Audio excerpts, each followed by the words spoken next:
नमस्कार. माझे नाव यश नितीन माले. आम्ही इंग्लिश स्कूल लामकानी तालुका जिल्हा धुळे या शाळेतील विद्यार्थी. आमच्या गटाचे नाव ग्रेट इंडिया.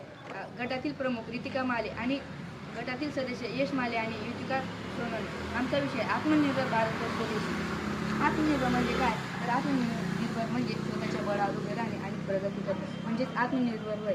आपल्याला आपला भारत देश आत्मनिर्भर बनवायचा आहे. म्हणून आपण विदेशी वस्तूंचा वापर बंद करा आणि स्वदेशी वस्तूंचा वापर जास्तीत जास्त करा. यामागचा उद्देश असा नाही की जगापासून आपण पूर्णपणे वेगळे व्हावे. यामागचा उद्देश असा आहे, भारत एक मोठी आणि महत्त्वपूर्ण जागतिक शक्ती म्हणून उभा राहावा आणि आपल्या गरजांसाठी दुसऱ्यावर अवलंबून न राहता स्वतःची क्षमता वाढवावी. यामागचा उद्देश असा. मग आपण विदेशाची वस्तू का बंद केली पाहिजे?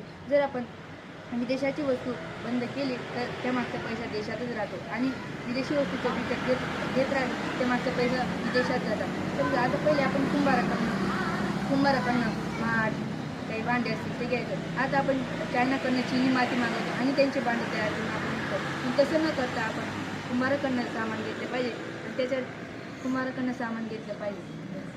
आत्मनिर्भर भारतमध्ये स्वतःच्या मेहनतीने, कल्पनेने आणि साधनांनी प्रगती करणारा देश नेहमी संस्कृती, शौर्य आणि ज्ञानाने समृद्ध राहिला आहे. पण आपण काळाच्या ओघात आपण परदेशी वस्तूवर अवलंबून राहू लागलो. आपल्या शेतकऱ्यांच्या उत्पादनाकडे दुर्लक्ष झालं आणि आपल्या उद्योगाची चमक कमी झाली.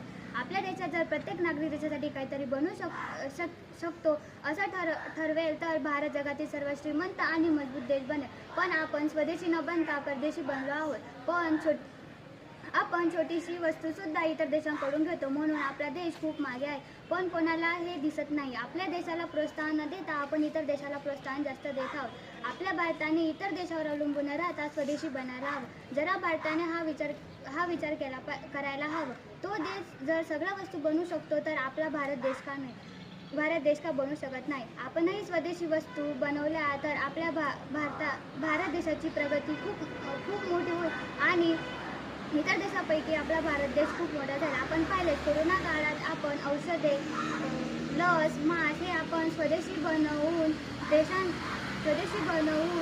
देशाने संकटाला समर्थ बनत आले. म्हणून आताही आपल्याला भारताने आत्मनिर्भर व स्वदेशी बनायला हवं.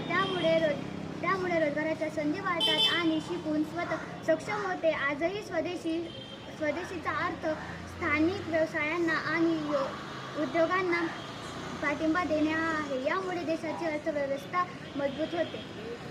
1947 आपल्या देशाला स्वातंत्र्य मिळाले. त्याआधी आपला देश गुलामगिरीमध्ये होता. आजही मी म्हणते की आपल्या देशाला पूर्णपणे स्वातंत्र्य मिळालं नाही, कारण आपल्या देशांना इतर देशांची गरज भासत आहे. आपण जर आपल्या देशाला, राज्याला, गावाला जर आपण चांगले व्यवसाय सुरू केले तर उत्पन्न